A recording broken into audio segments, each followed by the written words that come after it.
välja ajada, et tahab seda maja omale saada. Ta on selline riiakas lind, kakleja tüüp.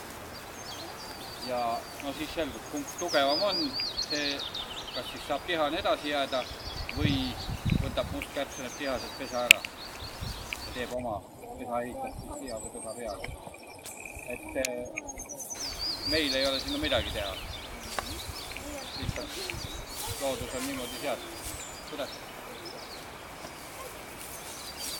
Ei, sinnule me sellele ei lähe mitte. Kas siit on nüüd need laulud on kõik selge? On selge? No, proovime veel korra.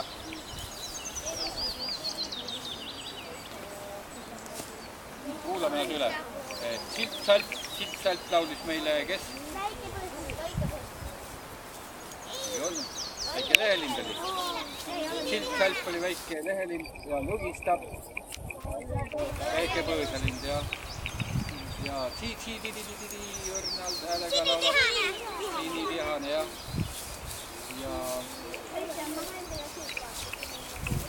kes on jälle kuulda.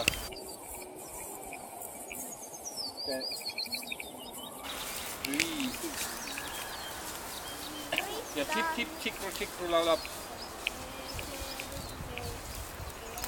Must kärpileb, jah. Aga